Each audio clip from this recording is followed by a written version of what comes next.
Okay, so my name is Dr. Mark Baimbridge. I'm a senior lecturer in economics here at the university. Some students are here, I know. What I'm going to talk about is the economics of Britain and the EU. We're going to go through a bit of background, first of all, kind of how we got here in terms of referendum and how Britain maybe fits or doesn't fit within the sort of profile of the EU, and that sort of explains how we get there.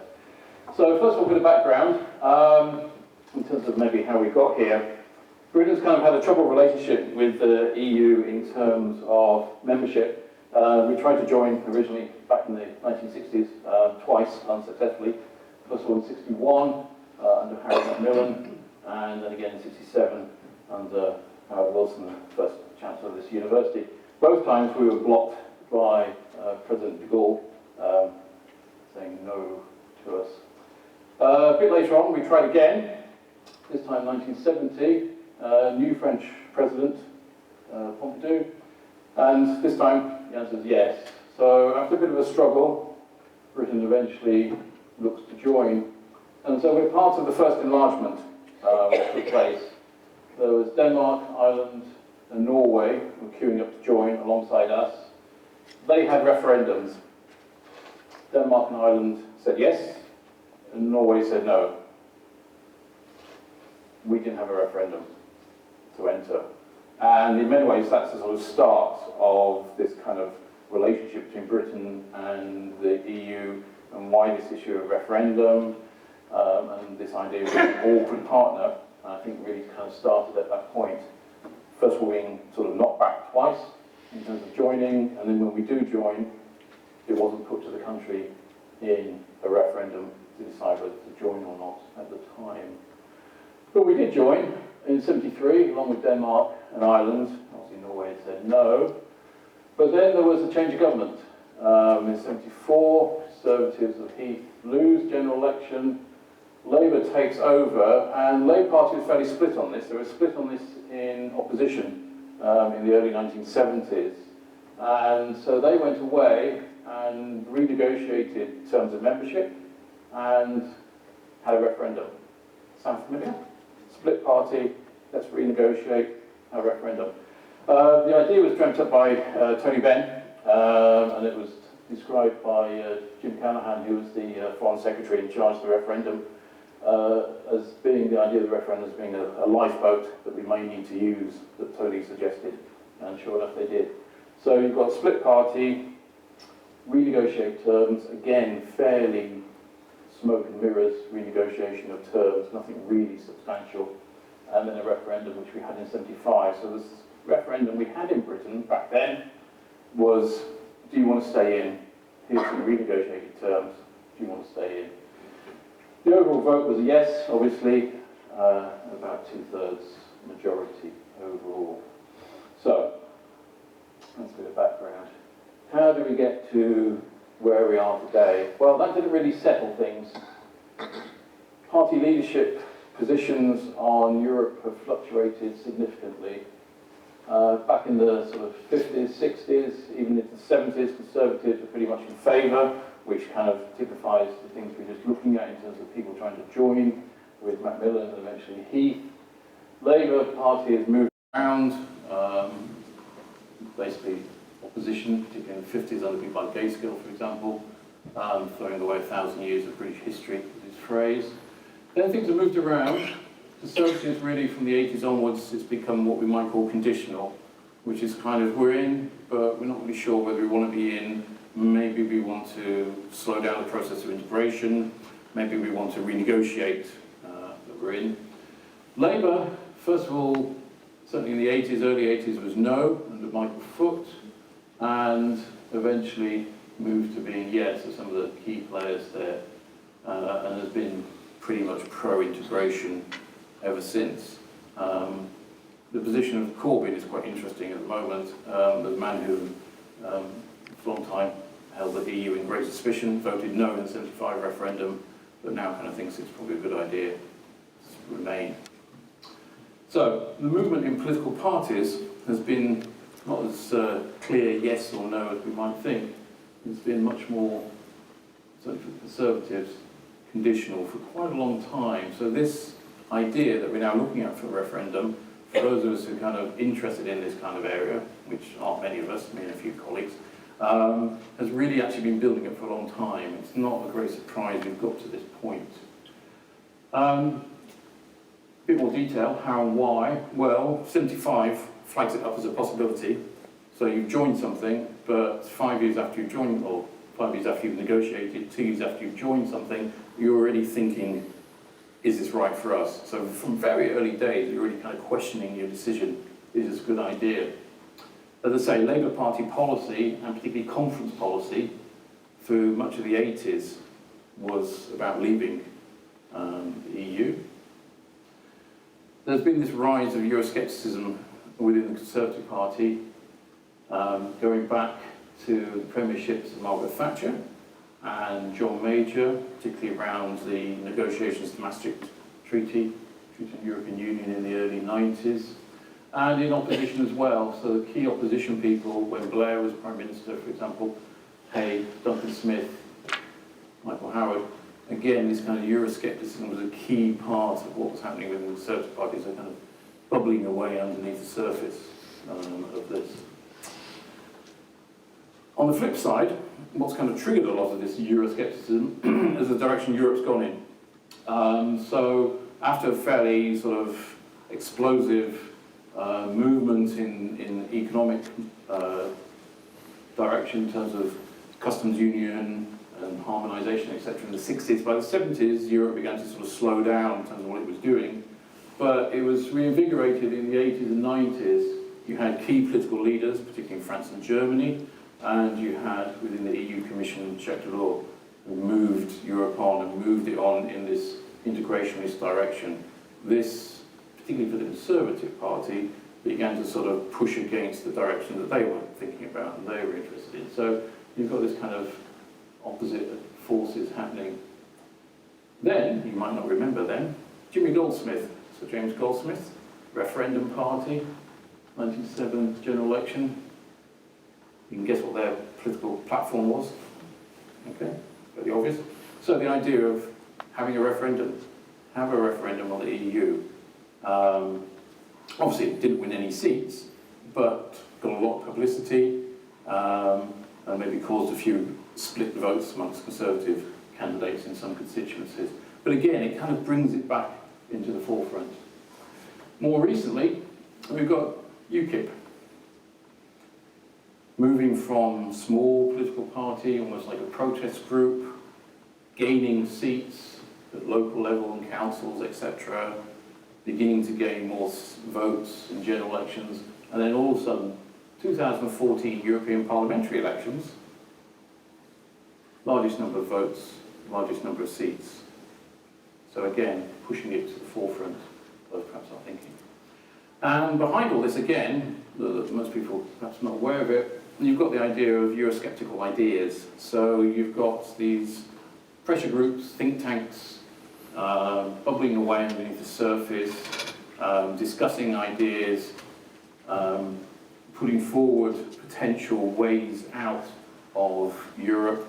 So a lot of the ideas we're hearing about now, where we're thinking about various options, you hear things about sort of Swiss option or Norwegian option or whatever it happens to be, these are really ideas that were developed particularly in the late 80s, early 90s, in these kind of think tanks, in these kind of organisations that were going on at the time. So there's a lot of sort of bubbling up of ideas. So even though for a lot of people this idea of a referendum is quite a perhaps bolt out of the blue, you're going to think, gosh, where did this all come from? Actually, for those who are kind of interested in this, it's been percolating away for quite some time. Britain and Europe. Famously, one of the key reasons why we don't fit in is this catchphrase of Britain as an awkward partner, coined by a guy called Stephen George in a sort of textbook in the early 90s. He suggests, and other academics have taken this forward as well, this would be like as a sort of academic rationale for where we've got to. The rest of it was just kind of picking bits and pieces out from history. But this would be like as the academic rationale about where we've got to. Unbroken history, Britain is kind of different from our continental neighbours. Lack of invasion, 1066, quite a long time ago. Absence of revolution, didn't have that kind of violent revolution, French Revolution, that kind of thing, 1848, all that kind of stuff. Old state in a new world. So we're kind of somehow different in terms of our history and our development. A lot of continental countries who have gone through various empires and revolutions, etc. Empire and war, again, legacy of empire, preference in terms of global influence. So again, Britain, although a lot of European countries obviously went down this route in terms of trying to develop sort of empires in the sort of 19th century, Britain's perhaps was the most, should we say, successful in a way of this, and sort of changed perhaps the way British people think in terms of their influence at a global level. So we're not kind of just looking inwards at the continent, we look elsewhere, even though that's obviously now changed into sovereign states and Commonwealth, etc. Bit of an archaic one. Legal system. Our legal system is somewhat different from a lot of continental Europe in terms of how we operate. Theirs is based much more around what's often called a Napoleonic code in terms of how things are done.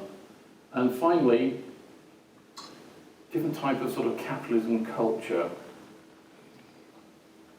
We tend to have much more liberalised markets.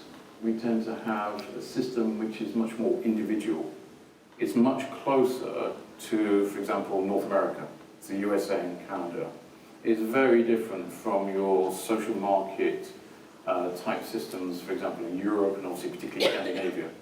So the way we kind of operate in terms of market forces, how much the state intervenes, what the state does and what it doesn't do, what it provides, what it doesn't provide, is quite different from a lot of other continental countries. So those are kind of seen as the sort of academic rationale behind why Britain is a bit different from Europe. So that's kind of some background in terms of how this kind of idea of referendums come about. We didn't really have a referendum on membership at the beginning. We had, again, renegotiated terms, a referendum based on those, and it's been bubbling away really since that point in the 70s. When I first got involved in this kind of research in the late 80s, I actually got to meet quite a few people from that sort of period in the 70s. I was actually watching the BBC documentary, Nick Robinson's documentary, the first episode, if you've seen it. And I was kind of watching that thinking, that's amazing, he's dead as well, and he's dead as well. Because all these people being interviewed sort of passed away a long time ago. But when I first started, they were sort of still around and sort of meeting people like Peter Shaw, Tony Benn, Douglas J, that kind of people were still around. But they've kind of moved on now, but the ideas that they had at that time are still here. Okay, on to the economics. We're not too economic-y. Case for membership. Why should we be in something like the EU? Well, the first reason is essentially that it's good to cooperate with other countries. We need to think about the linkages in terms of what we do are perhaps going to have some kind of spillover effect in other countries. It would be much better to try and harmonise policies, harmonise our economic activities to try and prevent that kind of problem happening. This used to be done more or less at a global level through sort of post-war ideas like Bretton Woods system, that kind of idea. Those are now seen as more problematic, so they've tended to come down at regional level. So you have a lot of regional areas with trade agreements and moving towards closer integration happening. So first key reason why membership from an economics point of view might be a good idea is because you're going to interact very closely with lots of other countries. It's best not to do things which is going to cause them problems, which might then cause you problems. So it's best to kind of try and coordinate. The other big reason is this idea of globalisation, internationalisation, globalisation has come along, and it means it's very hard for an individual country to battle the headwinds of what's happening in the global economy. That unless you're a major economy, unless you're the sort of US or something like that, it's very hard to sort of set your policies, set your ideas about what you want to do against the power of globalisation. And so therefore that's kind of taken away a lot of the policy instruments that you may have, or taken away their effectiveness. That it may be very hard for you to do certain things, move your currency, your exchange rate, for example, that kind of thing, to get yourself a better trading situation if global financial markets are pushing in the opposite direction. It's very hard for one country to do that kind of thing. And so the idea is that it's very hard for a country to do that, but again, if we kind of group together as a group of countries, we might be able to kind of fend that thing off. We might be able to stand up to that kind of pressure. And so a membership of a regional bloc, in this case the EU, gives you that space to be able to use coordinated policies to try and regain some control against the markets. There's a story from one of the US Treasury Secretaries of State some years ago who sort of talks about the idea of, he said, I used to kind of wonder what to do if there was a reincarnation, what would I come back as? What would be the most powerful thing I could come back as? And then he suddenly said, I realised that the best thing to come back as, the most powerful thing, is the bond market. It scares everyone, no matter who you are. So, the idea of that. So those are broadly the kind of two kind of major reasons why you might want to have closer integration, closer cooperation with other countries, for example. Getting into a bit of detail. Now, the numbers, when you're looking at any of these arguments and the figures, etc., are quite varied depending who you take them from. Obviously, if you're looking at people suggesting Britain should leave, they paint a certain picture in terms of the numbers. If you're looking at people who suggest Britain should remain in the EU, they will put forward different numbers. What I try to do as much as possible here with the data, which you're going to see in these slides and a few more slides on the other side of the argument, the case against membership, I try to take the data from a neutral source, which is a House of Commons library research document. House of Commons Library is a great source of information. They put all the documents online because essentially they prepare very detailed briefing papers for the members of Parliament, but they are scrupulously neutral. And so that's basically where I've taken a lot of the figures from. So you'll see some figures, and we can mention one or two, which you may have seen in the press and other people discussing. And they will be different, and wherever you look, they will be different. But I tried to kind of pick what I thought was the most neutral source I could find in terms of trying to get these figures. Anyway, so the first one is in terms of the single market. So the EU has created a single market, came into beginning in 1993, and that essentially tries to free up trade, movement of people, movement of goods and services, movement of capital as well. How big is that? Well, it's about, in pounds sterling, 12 trillion a year. That's essentially what it's worth. And that's a market of about 500 million people in the EU. So we're part of that, so we've got access to those people with that much money and that many of them. What does it mean? Well, what it means is it's easier to sell stuff. It's easier to trade.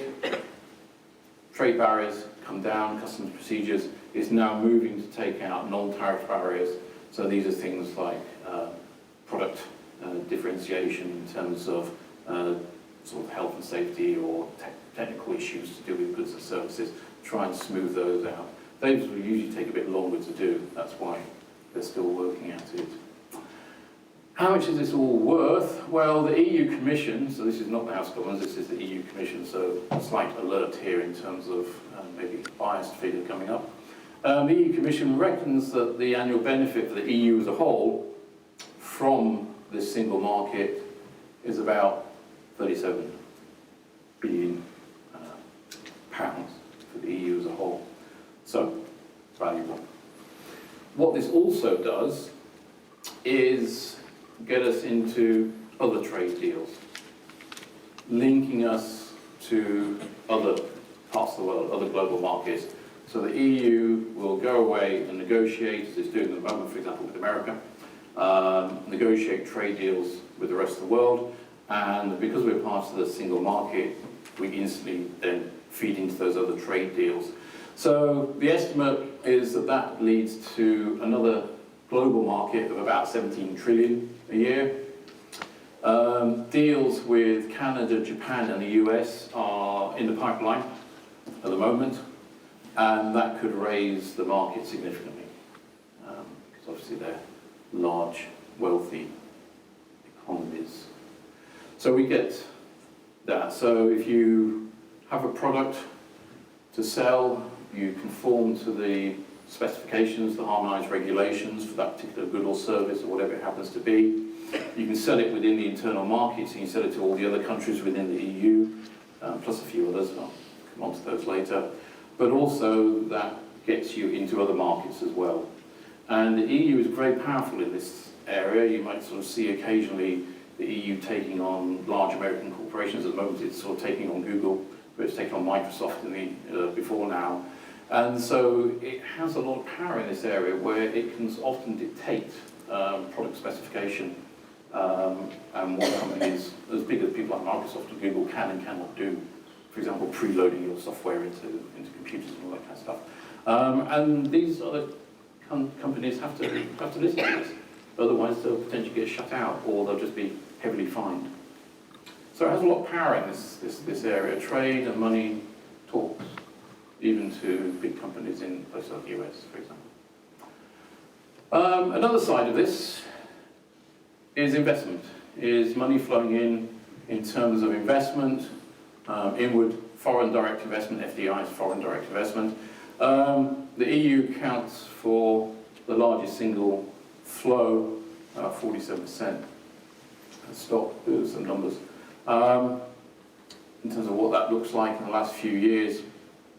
So these, I say, are taken from the House of Commons document in terms of what's happening. So number of projects, so that'd be individual bits of FDI coming in, a business here, a company there, that kind of thing. New jobs created and safeguarding jobs. So not insignificant numbers of jobs, but perhaps not huge. If BHS goes under, that's 11,000 jobs. So maybe put some of those in some context. Other aspects of membership in terms of benefit, as I said, part of the single market, free movement of people. Why might that be important? Cover skills gaps, areas we don't have people in, perhaps increases our capacity to produce goods and services by having these people. And there are estimations, various numbers to be honest, about net contribution to taxes, revenues. There are costs as well. I'm not actually going to talk about the economic costs and benefits of migration because the way the numbers work out, you can have massive numbers on either side of the argument. It's too complicated to work out actually what they would be. But in terms of the pro arguments, those are the main kind of arguments. Then there are other arguments, ones that may affect you and I more directly. You think, oh goody, pick up your passport or photo ID and travel without much hassle. So, you know, the delights of Ryanair, that kind of thing. So you think, whoopee, easy travel, tourism, take money in and out without any problems. And also, just because there might be a few students here, good old Erasmus program. So it's, again, it's a form of free movement of people, but in this case, education as well. But it's very hard to quantify a lot of this, which is why there are no numbers in this slide. Depending how you try and look at this in terms of methodology used, the numbers can vary significantly here, and I wasn't particularly happy with the kind of numbers I was seeing to kind of start to put some on the slides. It's a very complicated thing to try and decide. So, main reasons in favour: trade, investment, movement of goods, services, people, opening up of markets. You would kind of suggest those are sort of main economic reasons. Case against. From a sort of technical point of view, we can flip some of those arguments we just saw for the case 4, we can flip them on the head now. So we talked about this idea of a nation being able to control its economic affairs, this issue of globalisation, how do you fight globalisation? Well, there's lots of economists that actually suggest, oh, this is overrated. globalisation is over-exaggerated, you still have a lot of power as a nation. And the British economy is the world's 5th largest economy, maybe soon moving to be 4th largest economy, reading a few bits and pieces online. So if you've got the world's 5th largest economy, there's probably a chance that maybe these forces of internationalisation and globalisation aren't perhaps going to affect you as much as if you were a much smaller economy. You may be more susceptible to them. So the idea here is that Britain is a large economy, which it is, and so therefore we still have enough economic clout, economic power, to be able to do things, we want to do things in the policy arena, the way we want to do them. Tying ourselves to the EU ties ourselves to a small part of the world. So it represents freer trade, closer economic association with about 7% of the world population. So about 500 million people, as I say, out of about 7.4 billion. So it works out something like that. If you look in terms of wealth, then it's a larger amount, about 24% of the world's wealth. But that still means there's sort of 3/4 of the world's wealth, which is outside the EU. And it's likely that these shares are going to decline, and they have been declining for quite a long time. The rest of the world, in terms of population, is going to grow much faster than the EU. Indeed, for many countries in the EU, there's an issue with replacement ratio for long-term populations. And in terms of the economies, again, there's an idea that obviously as other countries grow, and obviously most recently in the last 20 years, China is the classic example, then as they grow and develop and their economies move forwards, then more and more global wealth may well be cropping up outside of Europe, outside. And so maybe those are the kind of people we ought to be dealing with. We maybe ought to be having closer relationship, economic relationship, with other parts of the world. Vast majority of the population, and 3/4 and increasing, probably, of wealth. So maybe we're tying ourselves to a small block of people. And final one, in terms of the EU case against, is more of an issue in terms of the way the EU is heading. This idea of the neoliberal direction of the EU. So for some people, not everyone, but for some people, this is a problem. That they don't like the way the EU is moving, that the tradition is this issue between business and social Europe. So the argument is that the EU has moved too much towards the business side. The idea of a social Europe, things like European social model, protection for workers, that kind of angle, has slowly drifted away, and that it's becoming too much for business. And the neoliberal direction, for example, is suggested in terms of things like the single internal market, and more recently the eurozone, where essentially governments, countries have lost influence in terms of policies, exchange rate policies, monetary policy gone, and essentially you're left with very constrained fiscal policy as a country, and maybe that's not the way to go. So those are the kind of broad issues around that. So the first one is flipping one of the arguments we saw on its head. The second one is kind of doing a similar kind of thing, that we don't need to sort of be so close to these other countries. There's a whole big world out there that we could perhaps be better off dealing with and talking to. And then there's more philosophical one about the direction of the EU, which is this issue of neoliberal direction. So, some numbers going the other way. So we talked about single market, about how big it was, 12 trillion, if you remember, 500 million people. But to be in the single market, we have to do a lot of conforming in terms of our goods and services, regulation, red tape, in terms of what we do, how we produce goods, the technical specifications of goods, whatever. The estimate is, and it's going to only be an estimate, but the estimate is that costs around about that much, 7.4 billion per annum. More importantly, perhaps, and long term, is the issue of trade. So as I said, one of the key things, single market, trade is an investment, is a big idea. Our trade situation with the EU is not great. Essentially, we have trade deficit, persistent trade deficit with the EU, but we have a surplus with the rest of the world. Up-to-date figures, give you a little picture again, these are from the House of Commons situation. So we've got exports, imports, and the overall balance, EU, non-EU, in other words, the rest of the world, and the total figure. Ignore all the figures, the key ones, just look at the ones on the right. So with the EU, we're in deficit, tune of 59 billion. With the rest of the world, we're in surplus, 24.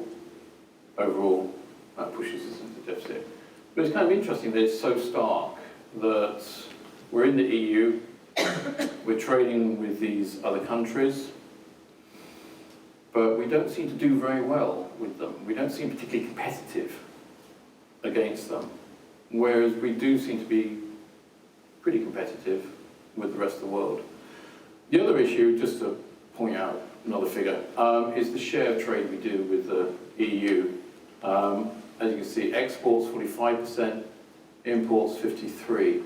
That is, for an EU member state, that is extraordinarily low. For a lot of EU member states, certainly in terms of the export figure, you can almost double that for most of them. Most of them is 70 to 80% of their exports, and similarly with their imports. So most of the EU countries really trade with each other to enormous levels in a lot of these countries. So even after membership from 1973 onwards, we are kind of barely getting near to that sort of 50% threshold in terms of how much trade we do with our European partners. And that's really quite incredible, really. After that period of time, the harmonisation we've gone through, customs union, single market, to get to that point, and our trade is still very much looking at the rest of the world. It's still very external to the EU and looking outside to the rest of the world. Most of the EU countries, these figures are 70, 80% for trade with other member states. Pictorially, because you haven't done any pictures for a while, so I'll show you some pictures now. What does it look like? So we've got the overall trade balance, which are vertical columns. So that's the sort of overall position. EU and non-EU. So essentially from 99, where we're looking at here, it sort of crosses over. From that point onwards, the trade balance with the EU stays very negative. This is the share of GDP. Trade balance with the rest of the world, the non-EU countries, goes up significantly overall. Interestingly, they tend to sort of cross over. I was looking at this and sort of thought about this. They tend to cross over just after sort of and around the points of recessions. I don't know whether there's anything in this where it's just a sort of coincidence. But you have a sort of recession here in 2000. It's actually sort of dot-com bubble recession. Didn't really hit us too much in Europe, hit the Americans a lot. But there was a sort of recessionary point to that phase. And at that point, they then start to split dramatically. Then they come back together again.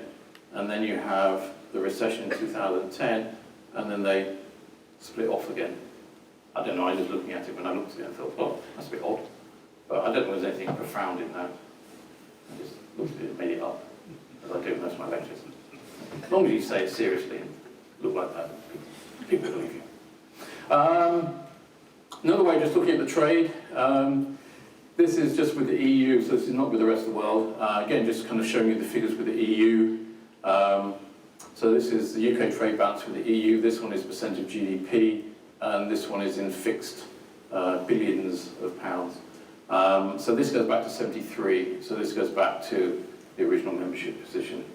So apart from 1 year, which is that one there, which if we go down, is about there, so it's sort of, we're about 79, something around that point.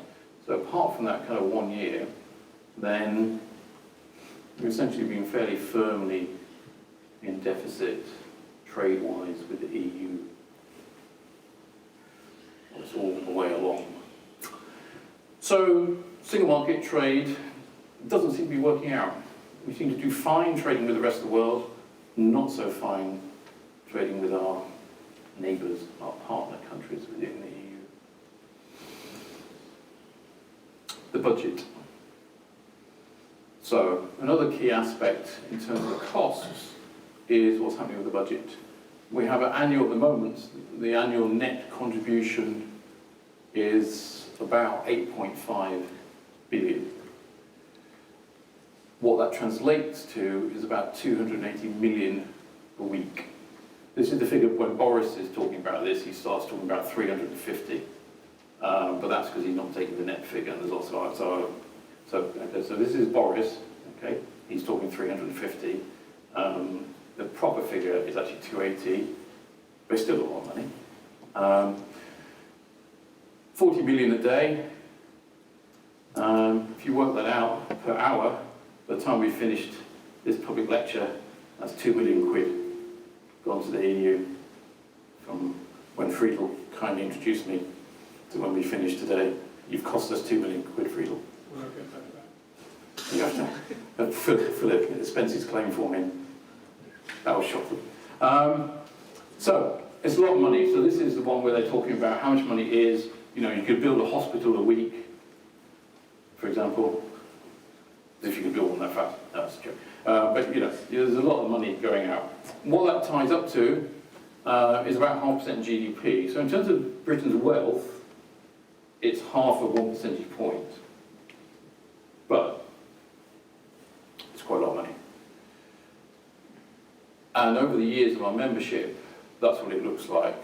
So this is in billions of pounds, real terms, from 73 to 2015, with a dotted line showing the prediction in the future. So it peaks at about here. At that point, you have the rebate. So Mrs. Thatcher swings her handbag, and we get the rebate. So that's where you get that sort of sudden drop. It then kind of stays around fairly stable for a while. At that point, 2009, it starts to climb up. That's because essentially some of the payments to the East European countries are not rebatable. So we have to pay all the money, we don't get anything back for them. So all of a sudden, and it's to do with agriculture, so the East European countries, I won't really go into the details. But essentially at that point, 2009, it starts to shoot up because we're making more payments in that we can't claw the money back again at the end of the day. So it's likely to finish somewhere around that point. So it's likely to be around this sort of 8-9 billion in today's money by the time we get to the end of the budget cycle, which they negotiate on a cyclical basis. So that's the cost. So you see a lot of that in the news about talking about the budget. Another ongoing cost is common agricultural policy. The estimate there is that it raises food prices by about 17%. So if we bought our food on world food markets, then our food would be about 70% on average cheaper in the shops. There's also a similar cost with Common Fisheries Policy, although we don't have that much of a fishing fleet left now. That'd be a huge cost. But initially that was a big issue. Back in the 70s, that was kind of the big issue. One of the big issues in the 70s was fish. So that's an ongoing issue as well. Essentially, paying for food costs more. And you might kind of think, well, you know, food's food. But the implications of that can be quite profound. If your food costs are higher, your workers might require higher wages. If you require higher wages, you might be getting a situation where your companies, your firms, your businesses are not quite so competitive. And that then perhaps leads us onto the situation where our trade is not so great. It's harder to sell our goods and services abroad. So people kind of look at that thinking, yeah, well, who cares, food prices, you know, whatever. I'll just go to Aldi instead of Waitrose or something, and I'll get 17% cheaper. But there are more profound issues than that in terms of the knock-on effects. One-off example, ERM membership, exchange rate mechanism membership. Sure you remember it well, the early 90s. If you watch the TV footage, there's a very young David Cameron passing in the background. He was one of Norman Mont's economic advisors at the time. Just mention this in terms of a sort of one-off cost, but the idea is a kind of an example of if you choose the wrong policy or you go into a policy and make a mistake, then the consequences can be quite high. So Britain joined the exchange rate mechanism in 1990. We stayed in for 2 years. There are lots of reasons why it went wrong. It wasn't just in terms of Britain, there were other things happening as well. Germans got more interested in German reunification at the time and were not so interested in what was happening in terms of real interest rates within the eurozone, so lots of other reasons. But the estimate is it cost round about, in round figures, about 4% of GDP when we kind of came out and crashed out. Unemployment went up significantly. We lost a lot of output at the time, which is why in Britain we're kind of not very keen on the eurozone. It's kind of once bitten, twice shy scenario. But the eurozone, even though we're not in it, and most politicians, no one's really suggesting we should go in it, although there were some time ago. The problem with the eurozone, obviously, recently has been the crisis there, low rates of growth, high unemployment across the EU, and if we stay in the EU, the argument is, well, these guys in the eurozone, these are our, in theory, our potential markets. But if they're being sort of crippled by the eurozone, if the economy is not growing, if there's lots of unemployed people, they haven't got the money to buy stuff from us.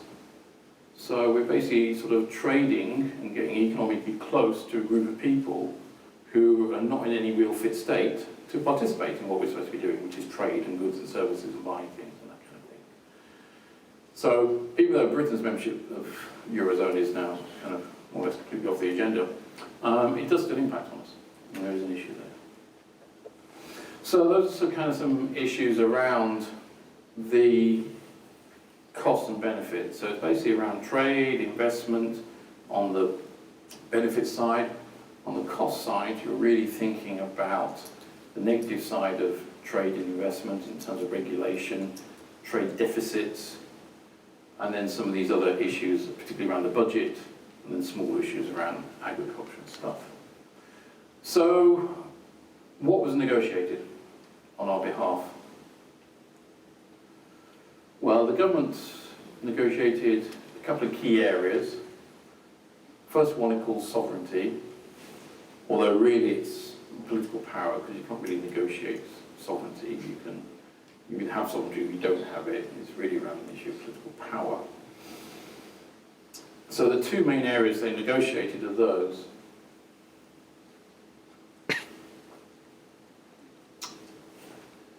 So we don't have to be part of an ever closer union.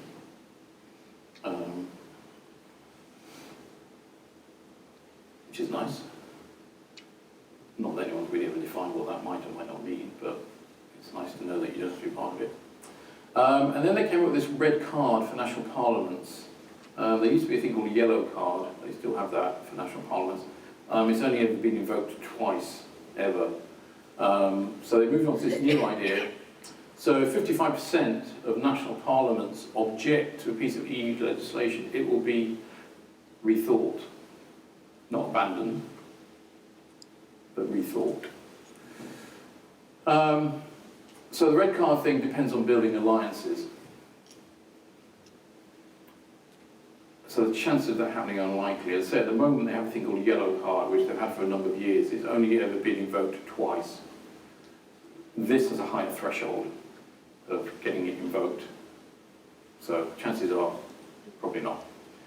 Part of this sovereignty, they went into negotiations looking for what they call repatriation of powers in terms of social and employment law, and also working hours directive. Both of those got pushed out by the EU fairly quickly. So in terms of this sovereignty issue, bringing power back to the UK, We have a commitment that we won't be forced into ever closer union, but there was no sort of commitment before that they would force us into ever closer union. And we have this red card system, which is frankly unlikely to really ever happen. So what is the trigger point for the yellow card? I can't remember what the precise figure is, to be honest, but it's a lower threshold than 55%, but it's basically the same idea. It's a group of national parliaments say we're not happy with this, but it's also within a time frame as well, which I didn't mention there, but you have to do it within a specific time frame of 1 or 2 years. So it's again, let's say it's unlikely to really happen. It's not a veto by one. No. You have to have, again, it's an alliance figure overall. Migrants and welfare benefits. What do they come out with? Well, they come out with this issue about child benefit. Migrant workers, children overseas reflect living costs in home countries. The only issue here is, well, what happens if the living costs in the home country is actually higher than in the UK? Then you end up paying more money. So that's perfectly feasible. Limit in work benefits for EU migrants during the first 4 years in the event of exceptional levels of migration. But again, it's how you define exceptional. So they originally demanded a ban for migrant workers sending child benefit back home, so that didn't work. In fact, it's kind of really gone the other way around. We might actually be sending more money back on that one. And this emergency brake, that's what the lower bullet point is sort of colloquially known as an emergency brake.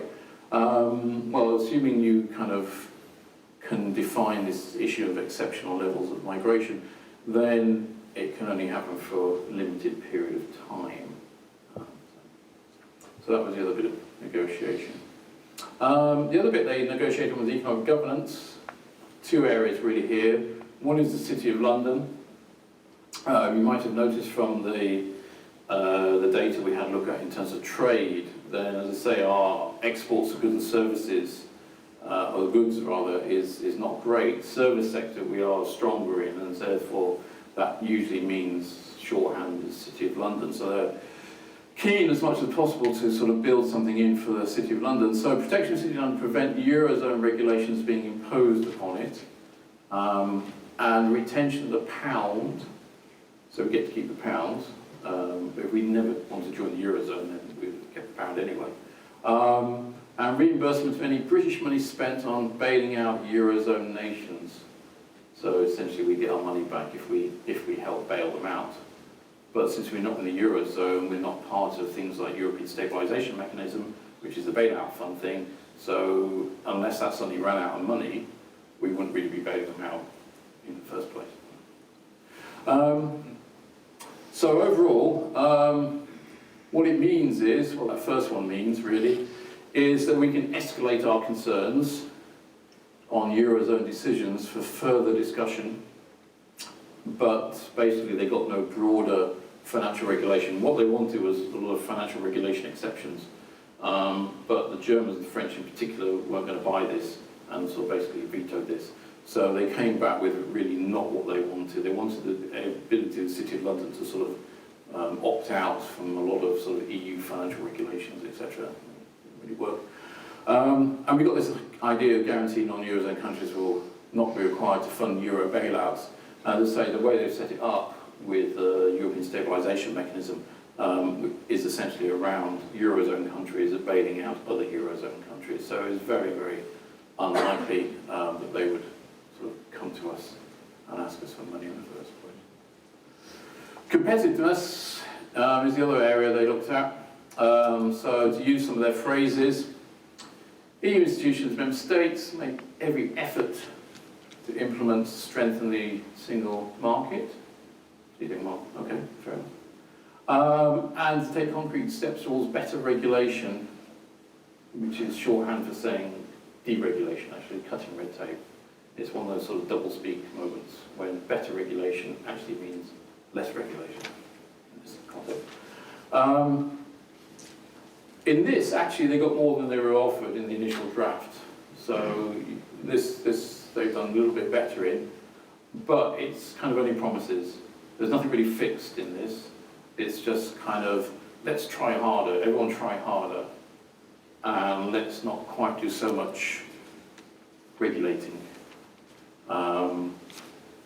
So if you're being a bit more cynical, you might suggest that those ideas are not new and may not be matched by reality.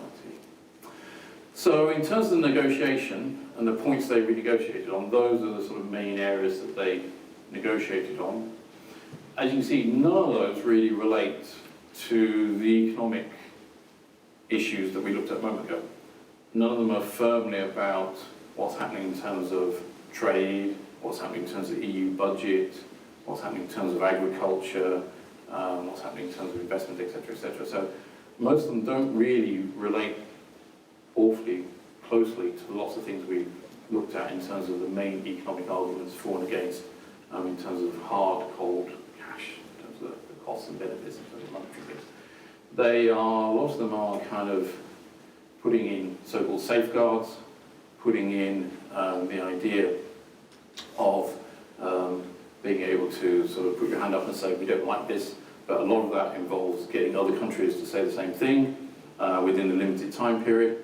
It won't necessarily stop things happening, it will perhaps just put a pause on things, go away, think about it, and then the same thing might well come back at a later point. So the renegotiated terms are a long way away from the sort of core economics of what's going on. Okay, so in terms of the referendum, the question you are going to be asked to remain or leave, the Remain position basically says, let's go for these new renegotiated terms, the ones we've just gone through. On top of that, we can rely on previous opt-outs. So, for example, Britain had an opt-out from eurozone membership. So when the Treaty of European Union, or Maastricht Treaty is more commonly known, was being negotiated in '91, Britain and Denmark secured lifelong opt-outs from eurozone membership. So the argument is, well, we've got all those in the bank. Those are safe in the bank, so we've still got those things. And this sort of new idea about refusal to participate in further integration, the idea that the EU might move ahead in certain ways to be closer integrated. We, however, can kind of stay where we are, and we don't have to get into all that situation. Problems with that? Well, a lot of decisions, most decisions actually within the EU, are now through what's called qualified majority voting. They have been for a long time, actually, but they changed it some years ago in the Treaty of Nice in terms of how the QMV works.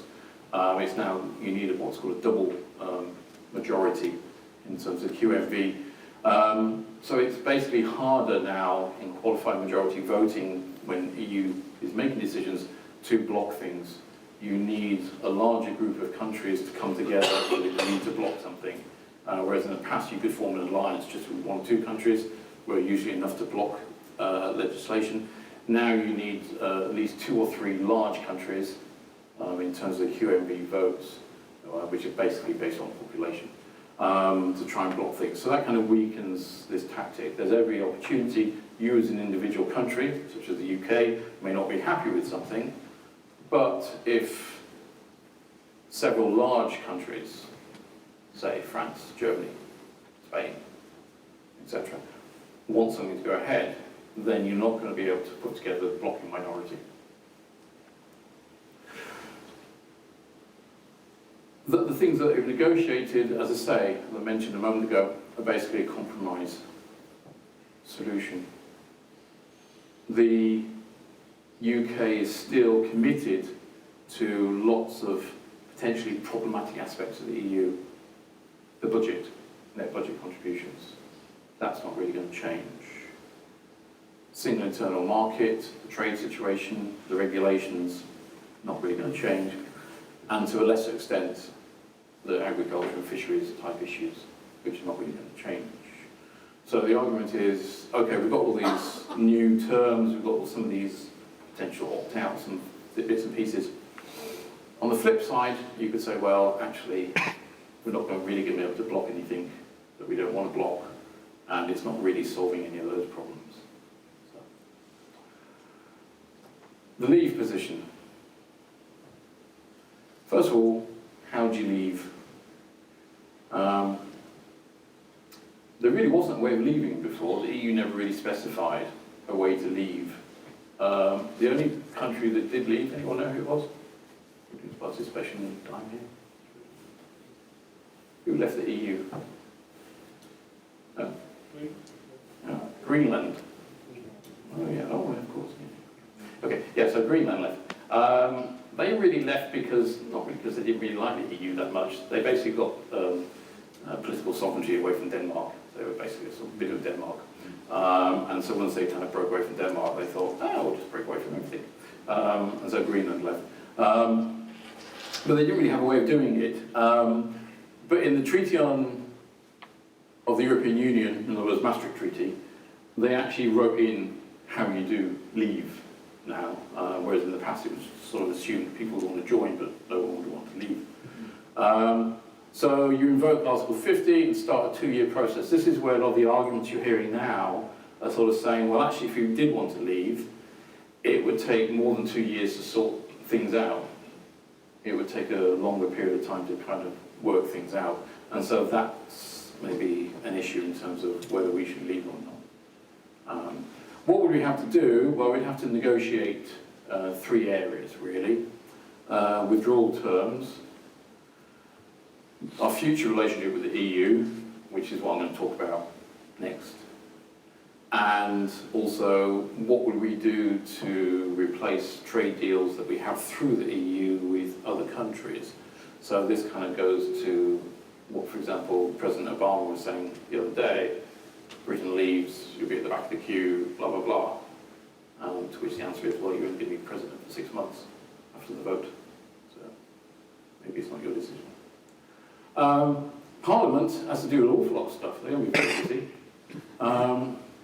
There's a whole load of acts. There's 44 years worth of EU divided secondary legislation. There's an argument about how much legislation going through Parliament actually comes from the EU rather than is kind of purely national legislation. There's lots of estimates on how much, but it is actually a lot. It's probably around about 30–40% of stuff is kind of EU regulations coming through. So there's a lot of sort of rewriting stuff or amending stuff that would have to be done. But if you did leave, then you need to think about what we're going to do in terms of our relationship with the EU. What would we do with other countries? What would we do with other countries? So there's a couple of broad ideas which I'm just going to go through just to finish off things. We could stay fairly close. We could try and look at membership of the single market. So that's all the trade stuff and being linked in with trade deals with other parts of the world. So that would kind of save a lot of time in terms of organising bilateral trade agreements and going off to negotiate with the Americans if they're not very keen to negotiate with us and whatever. And how we would do that is through rejoining EFTA, European Free Trade Association, which we were actually one of the original member countries of. And we left EFTA to join the EU, so we kind of go back to where we were. And through EFTA, we'd get membership of the European Economic Area. A little diagram at the end to show you what all these things look like. Just bear with me for a moment. So we rejoin EFTA, and that makes us eligible for membership of the European Economic Area.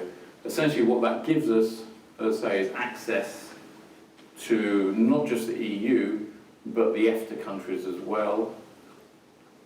So if we were on the outside looking in, that would be 30-odd countries. 510 million people, around about 30 trillion per year market. Those figures that you'll notice are very similar to the EU figures, which are 500 million people and 12 trillion. So actually most of it is the EU, plus basically a couple of other countries. So we could possibly get that. Problems with that, however, there would still be a net transfer to the EU budget. We'd still have to chip into the budget, but not as much as we do now. So it's a sort of cut price deal. in terms of paying your subs for membership kind of idea. Big problem though is power imbalance. As I say, the EU at the moment, 28 countries, if we left 27, population would be around about sort of 440 million overall. EFTA population would be us and about another 10 million. So it would be about 80 million. So big power imbalance. That might undermine a lot of the benefits you can get. You're basically negotiating, dealing with a huge neighbour, and they may not be that helpful towards you. What you could do is have bilateral free trade agreements. You could take advantage of world tariffs. I'll show you a little diagram of those in a moment. And world tariffs have generally come down significantly through successive rounds of trade agreements. So we could go back to the EU and negotiate a bilateral trade deal with them. So we wouldn't be paying the budgetary contribution, we wouldn't necessarily be joining the single market in that way. The argument here is, well, would they be interested? And the answer is, yes, they would. They sell far more goods and services to us than what we sell to them. Their manufacturers would be desperate for the EU to develop some sort of trade deal. This is a case where our trade deficit, which you normally think is a bad thing, potentially suddenly becomes a good thing. It gives you something to deal with, gives you a better hand in the negotiations. So potentially, the answer is, could do that. We could look at alternative trade deals, and this is where the Mr. Obama thing comes in. Alternative trade deals, who could we look at? Well, Commonwealth is one. The Commonwealth is obviously something we are intrinsically linked with. Commonwealth is a group of often large economies, lots of small countries as well, but a good number of large economies, a good number of transitional, developing large economies, who in time are probably going to grow and get wealthier. And we have obviously, the sort of, through the Queen, sort of nominal head of the Commonwealth kind of idea. There's a lot of issues in that and commonality that could be extracted. The other big idea, which is why they were so upset, why Boris and etc. got so upset with Obama, the other big idea they have in the Leave camp is teaming up with NAFTA, essentially the Americans, Canadians and the Mexicans. Although if Trump gets there, then it might be a bit of a problem with the Mexicans. But anyway, I don't think he's thought that one out. I don't think he's realised they actually have a trade relationship with the Mexicans. I haven't told him yet. Build a wall, a bit tricky. But anyway, so this is why they kind of got so upset when Obama sort of said, oh, if you leave, you'll be at the back of the queue, blah, blah, blah. This is one of the Leave campaign sort of big alternative ideas, that we could develop these bilateral trade agreements, not just with the EU, but other parts of the world, particularly with NAFTA. So it's the sort of, we become the 51st state, as they say, potential idea, which may put some people off. Problems? Well, more benefits. Well, as I say, we trade a lot with the rest of the EU. Single largest block of our trade is with the EU, still around about 50%, but the single largest block of trade with the EU. Membership might be essential to try and protect that, so we might need to be a bit more integrated. We might need to go into that single market to try and protect that large single block. If we are not in the European Economic Area, then we're not part of the single market in terms of technical barriers, regulations, all that kind of stuff. That is a whole host of things to negotiate. That's why the single market option, even though you're paying the budgetary contribution, stuff like that, is technically a lot easier to do, because we already have those sort of technical ideas within goods and services that we already have. If we were outside, then we really have no say over that at all. And so we might come up against the problem of the EU moving in certain ways in terms of barriers, and we really are just on the outside saying, okay, we just have to accept that. But as I said, in many ways, a lot of other countries are the same. Even a lot of American companies, if the EU sort of says this is how it's going to be, they have to conform to that as well. So the two big sort of basic ideas are, how close do you want to be to the EU?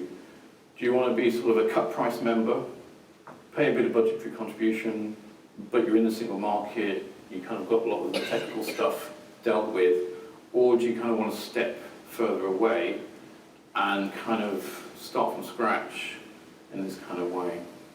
In terms of those tariff trends, which I mentioned, from 1980 onwards, from the World Bank, you see the fall in tariffs, so we kind of really look at the world and look at the high-income countries there.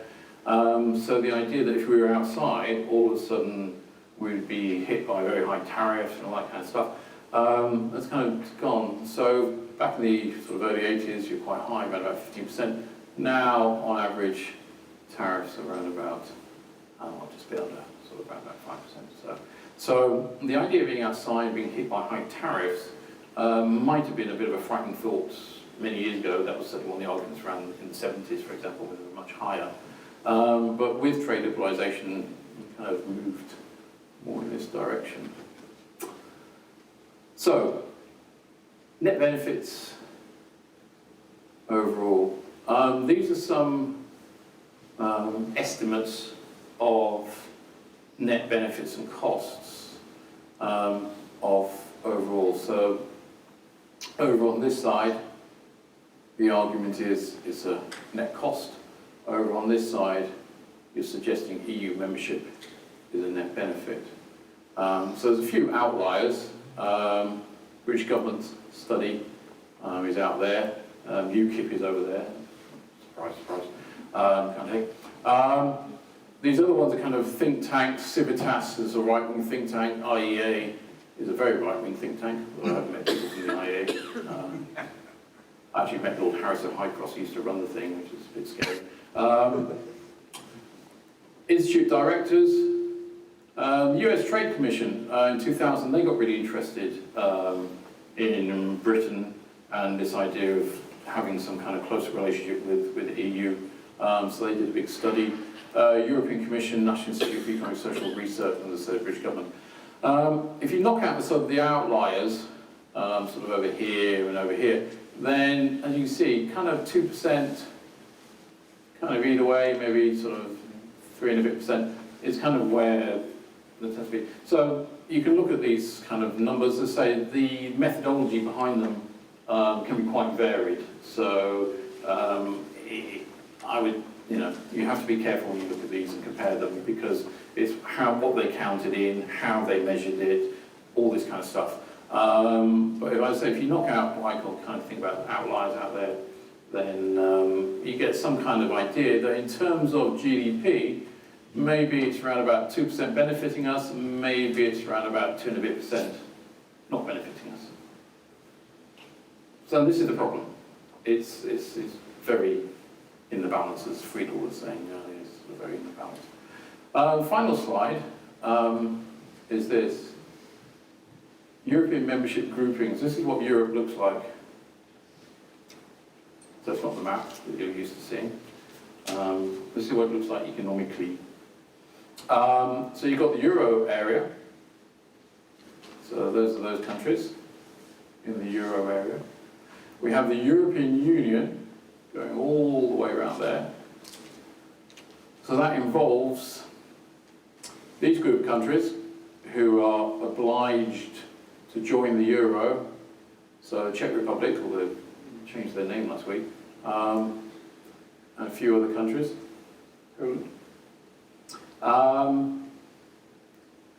Countries who are not obliged to join the Euro, Denmark and us, but Denmark signed up for the Fiscal Compact, which basically means you have to tell the EU what you're going to do in terms of your budget, and they have to kind of approve your budget before you can take it to your national parliament. The Fiscal Compact, Britain declined to sign and join. That's a diplomatic way of putting it. So in terms of the European Union, we're there, which is quite an outlier, even where we are. In terms of the rest of the world, you've got various countries joining up in terms of being a customs union. There are other countries waiting to join the EU, mainly in the sort of Western Balkans, Kosovo, Serbia, etc., Montenegro, etc. But in terms of customs union relationship, there's that. Then you have this European Economic Area, the EEA thing that I talked about earlier. So that brings in Norway, Liechtenstein, and Iceland. So that kind of encompasses all of this lot. So that's why it's the EU, basically, plus these three. So they're quite small. And then over here, you've got European Free Trade Association, EFTA, which is this circle, which is these three, plus the Swiss, who kind of just want to go to EFTA level, don't really want to go any further than that. So they're not part of the single market, they're not paying into the EU budgets, they're just being Swiss.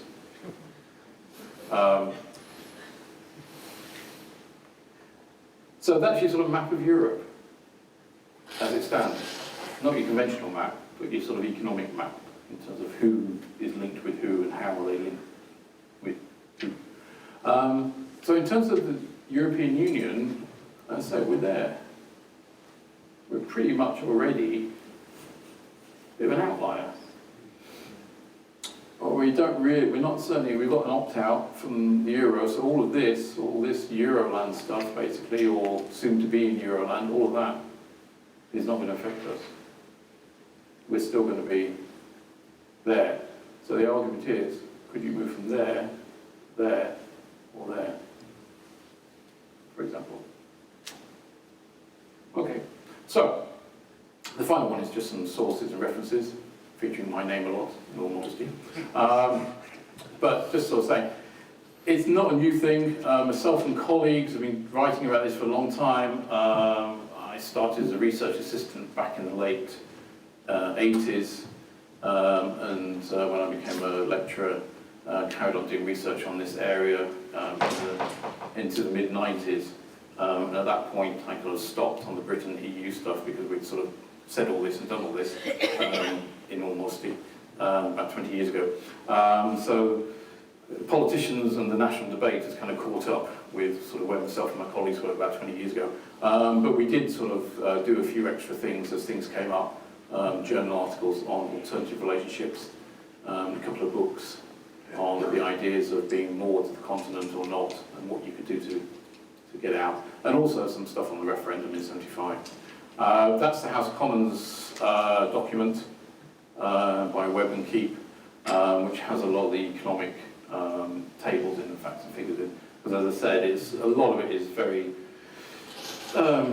depending on whether you're for and against, what figures you pluck out of the air and how you've calculated those figures.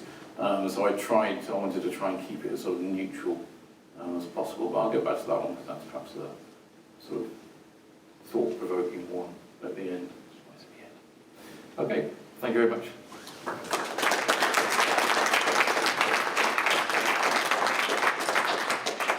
Thank you very much, Mark. Well, this was obviously a very knowledgeable talk, and I'm sure there are questions, so would you raise your hands if you have a question? I'll give you all.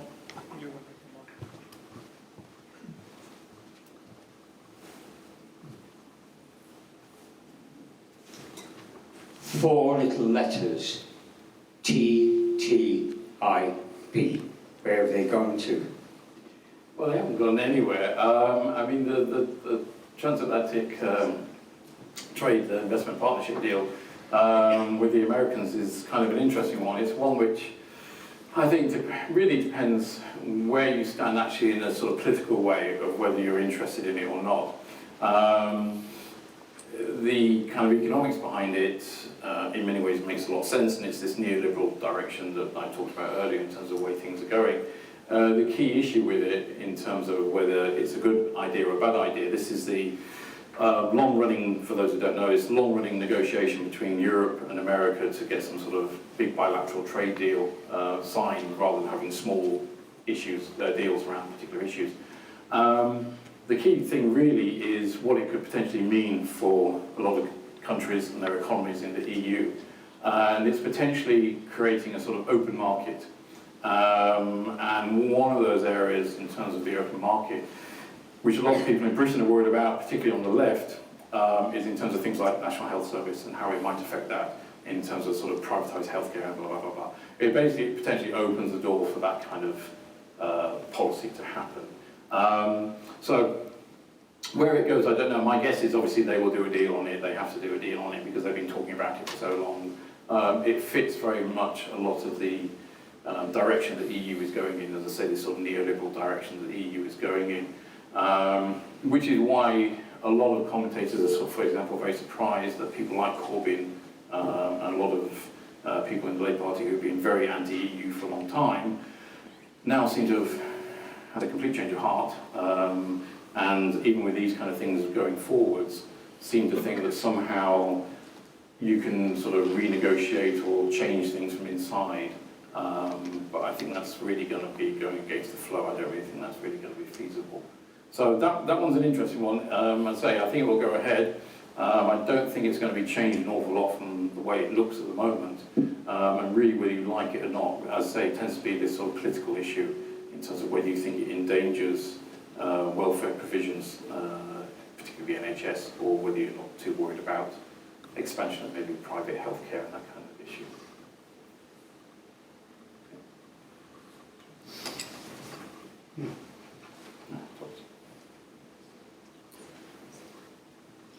You highlighted that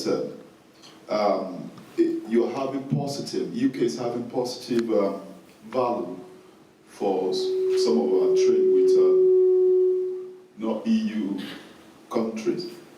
And I'm wondering if you could mention a few of those countries that make up those nations that UK actually trade, that enables it to have positive value.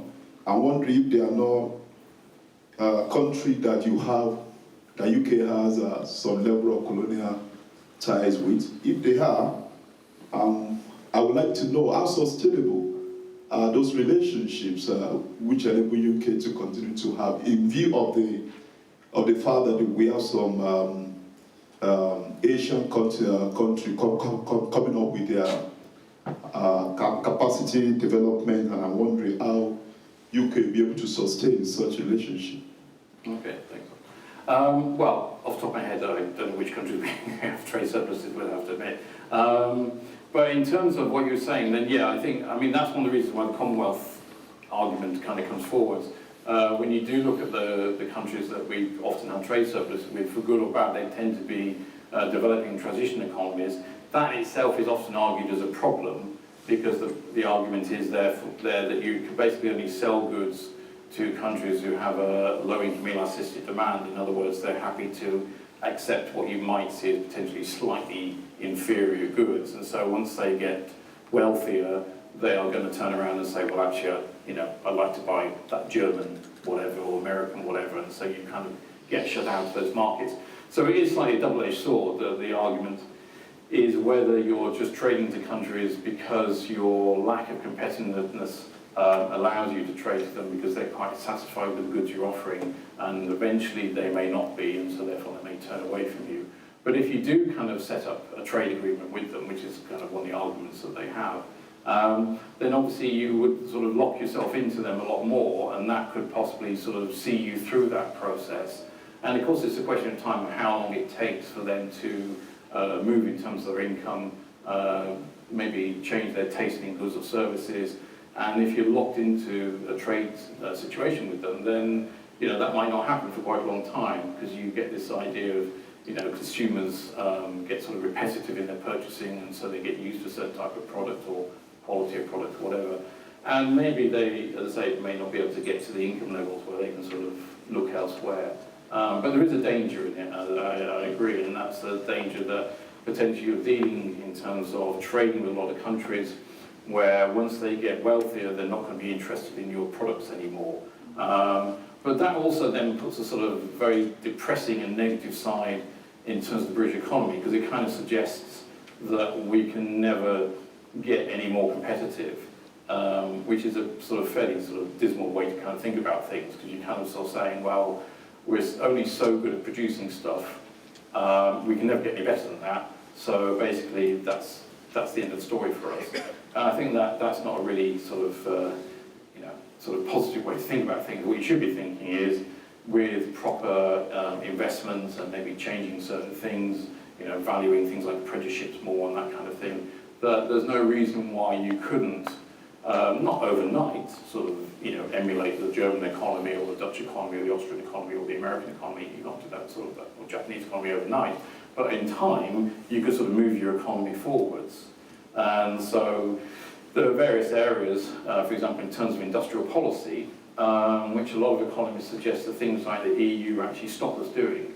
So, for example, the case, recently has been with things like steel manufacturing, Tata Steel, etc., where the argument is, why did we go in? Why did we, governments try and save those industries? And obviously, there's a slight sort of philosophical issue that you've got a conservative government in place, and they may not be that keen on saving those industries, whereas the Labour government may be. But the issue that they have, no matter what, is the problem of subsidising industries, and that angle is very tightly restricted by the EU in terms of what you can do in terms of subsidising industries. So again, a lot of economists would suggest if you came out of the EU, you would open up a wider industrial policy that you could have, maybe a more interventionist policy, one where you could protect industries, you could help grow industries, and you can move your economy forward. So actually you produce goods and services that not only low-income or middle-income countries would want, but you could aspire to producing goods and services that high-income countries would want.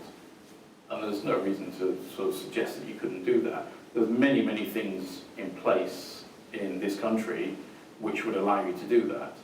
In terms of the workforce, in terms of skills, education and training. We're already talking about, as I say, the fifth largest economy in the world. It's not trying to take a very low level industrialized or agrarian type of economy and sort of say, overnight, we're going to turn you into an economic superpower. I think maybe sometimes the thing we forget in Britain, as I say, being fifth largest economy in the world, we're already a very powerful economic economy. And with things, being in the university here, but with things like universities and skills and education training, we have a lot of the right things in place. It's just putting them in the right direction, I think. That's been a long-term problem in the UK economy anyway.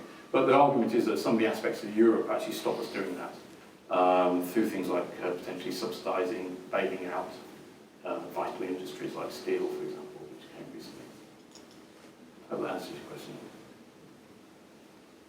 Any other questions? Dr. Baimbridge, hazard a guess when Turkey will be part of Europe?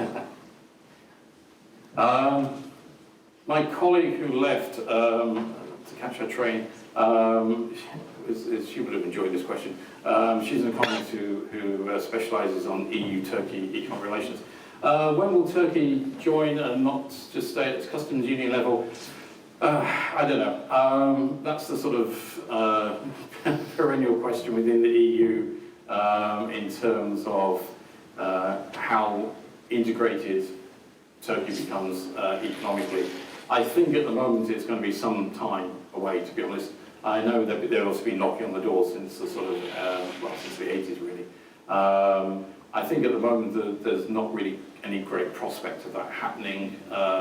When it was muted before, obviously there was lots of political ramifications particularly in Austria, the Netherlands, for example.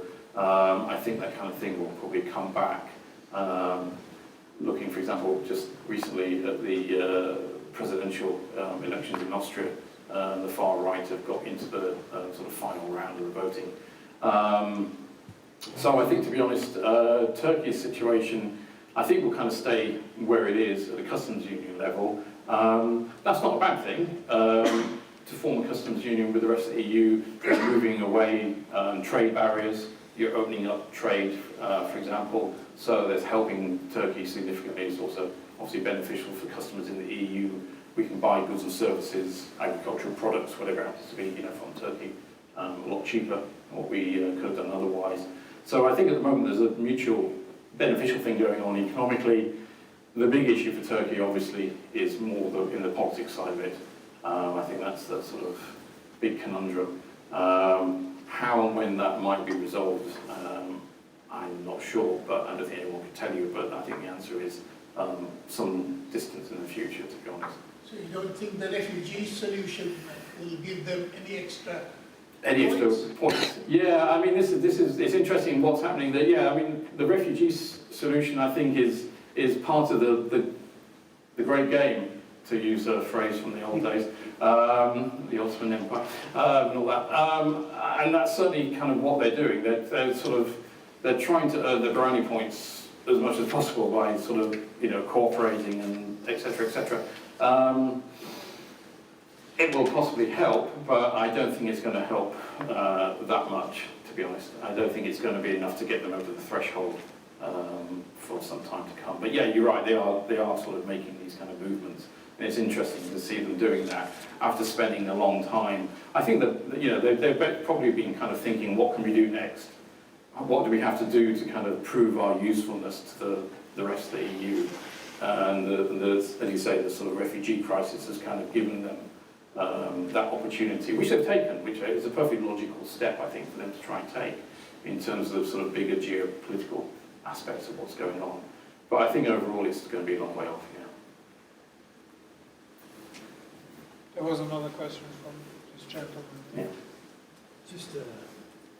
I just wanted to ask, I came into this knowing very little about the kind of economics of the EU, but I might have come in perceiving that there might have been benefits, and I'm coming out of the lecture thinking, well, I'm not sure, questioning it, and do you think that's a reasonable conclusion, or?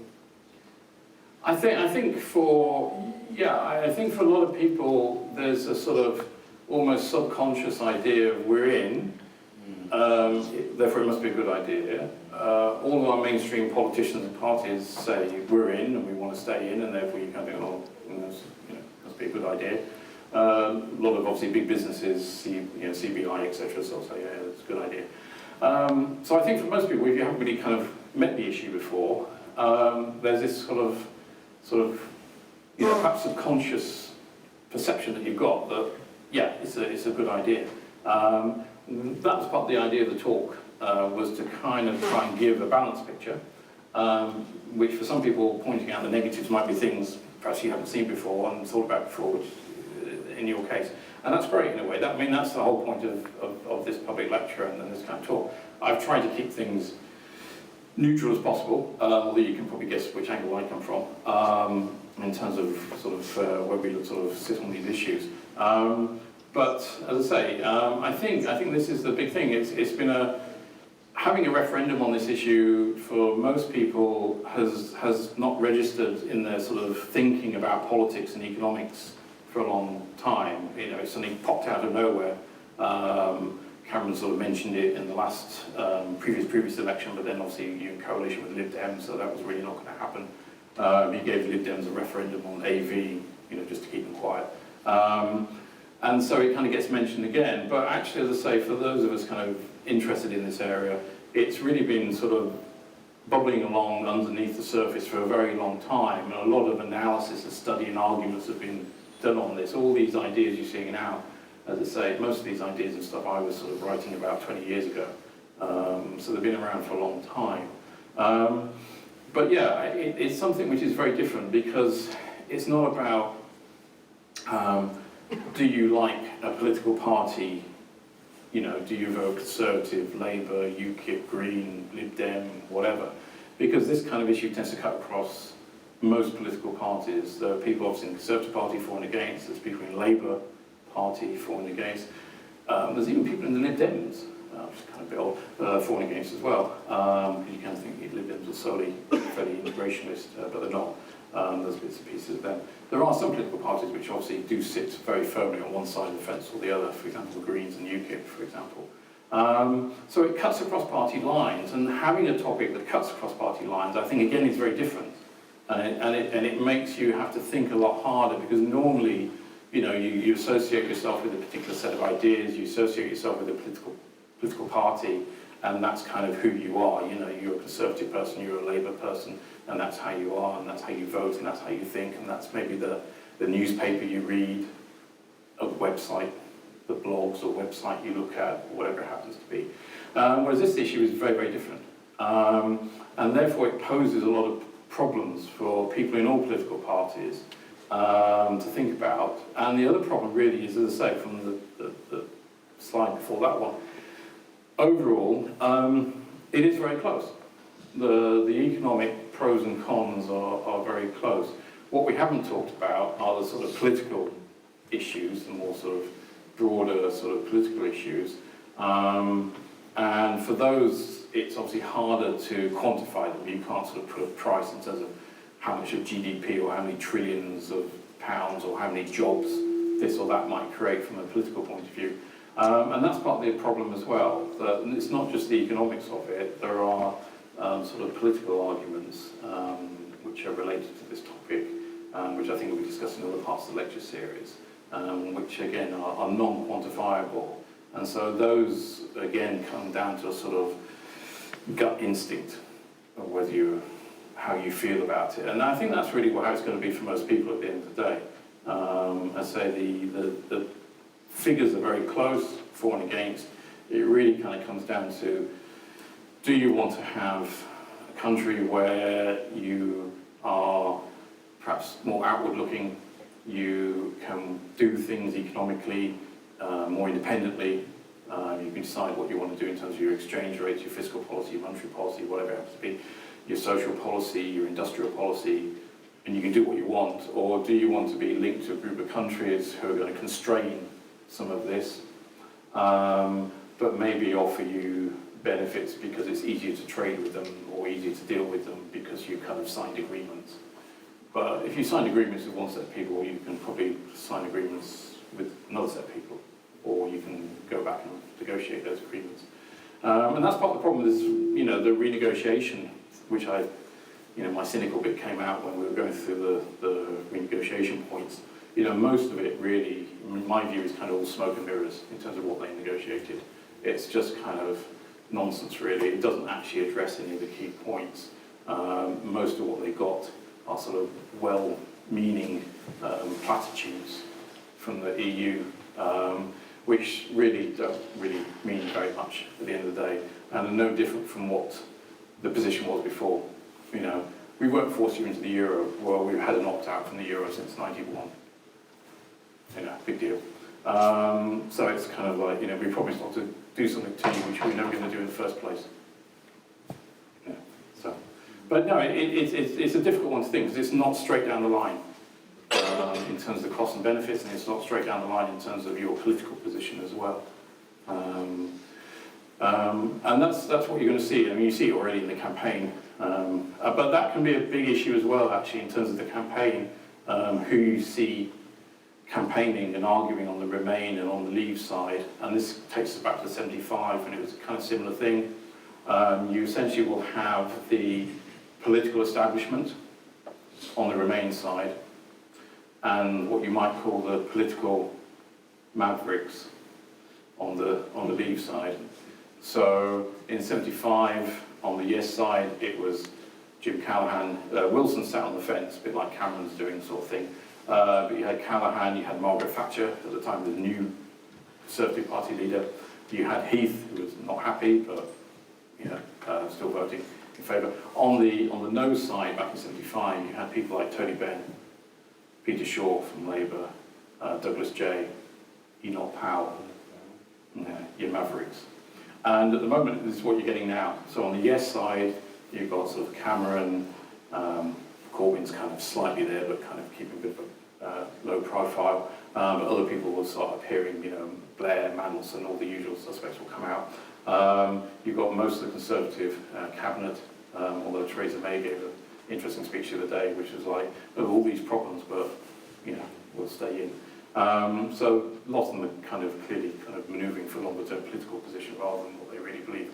On the No side, you've got the Mavericks. You've got Gove. You've got Boris, for example. No one really from the Labour Party at the moment. The key person really from the Labour Party in many ways is a person called Kate Hoey, you've probably never heard of. And that's a bit of a problem for Labour, because without people like Corbyn and the people around him kind of clearly coming out no, which you kind of thought they would have done, on the Labour side, they were a bit struggling really in terms of personalities. And that could be a bit of a problem, because if you got turned off by Gove and Boris, it kind of potentially turns you off on the Leave campaign. There's no one kind of on the left who most people would recognise on the Leave campaign, and that might be a bit of a problem then. So this could be a problem, which is what sort of one of the other talks is going to be about. It's going to be about sort of media and people's perceptions of the campaign, which is going to be a key thing. Who do you see talking on the news at night? Is it some politician you recognise and you think, oh, they're fairly senior? Or is it some politician you think, okay, I've heard of him, but, he's a bit odd.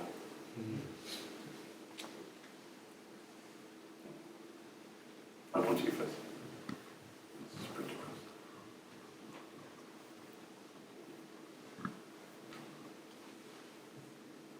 Could I just ask what you think whether you think Bradford as a city is a net winner or loser from its current status in the EU, and whether it would benefit or from an exit?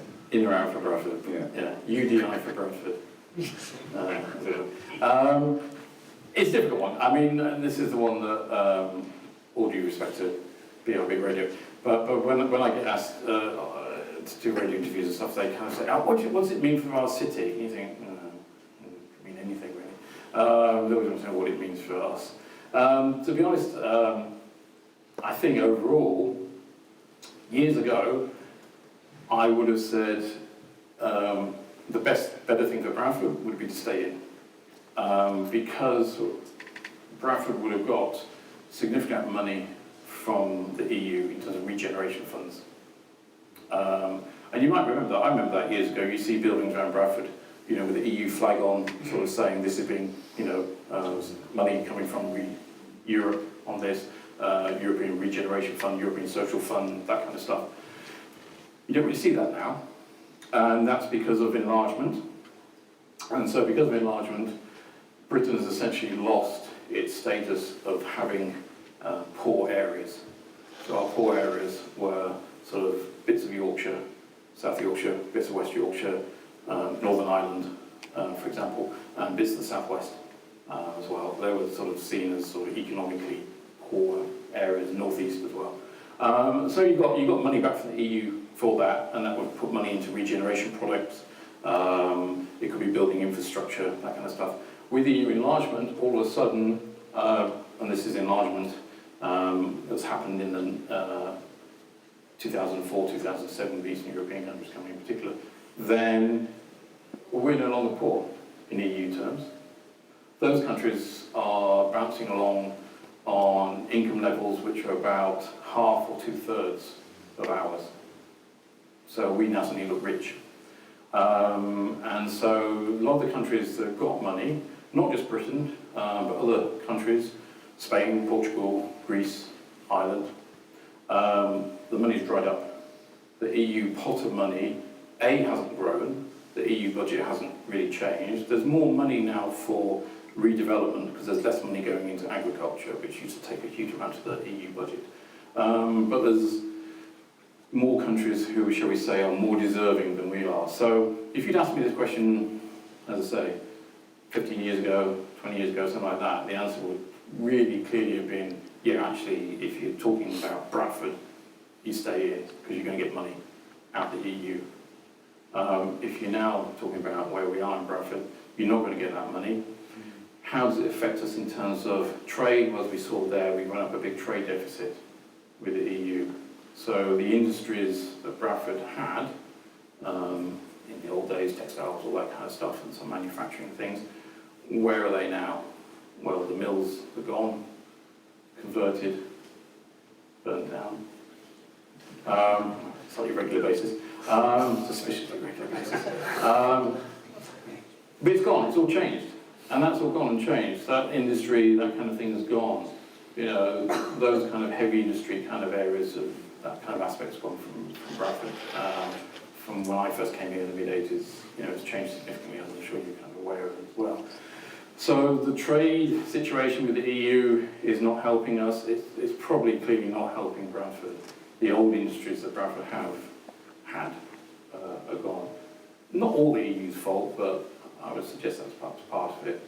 You may be able to get your textiles made cheaper in Portugal originally, in Spain, and now probably in Eastern Europe, for example. So, as I say, and that's part of the problem really. At one time you can sort of say it's a good idea to be in Europe, whether you look at it as a city or a region or a country, and then things can change, and you can sort of say, well, maybe it's not such a good idea. Before 2000, it may change again, yeah. But before 2008, 2010, you ask most people in Greece or Spain or Portugal or Ireland, was the euro a good idea? They'd say, yeah, it's a great idea. A couple of years down the line, after the crisis, they think, maybe not such a good idea. So these things can change, and as you say, Friedel, they can change again. There's a man lives in hope. But they can change again. But for Britain, the trajectory in many ways, the way enlargement has happened, the way potential future enlargement happens. So if we have Turkey, for example, you sort of mentioned earlier, Turkey comes in, big country again, the GDP per capita is a lot less than the rest of the EU. So again, would be a big net beneficiary for it in terms of budget and that kind of stuff. So at that point, you probably get a lot of the East European countries who suddenly find their money would be cut off, just as lots of countries did in the early 2000s, mid-2000s, Spain, Portugal, Italy, Ireland suddenly found their money just went from the budget. So it's an ever-changing thing. And this is why this debate is kind of interesting. We sort of had a bit of a debate about it in the sort of mid-70s, voted, times moved on, see how things have worked out, see the direction of the EU, get to see what's happening in terms of trade and budget and agriculture and all sorts of bits and pieces.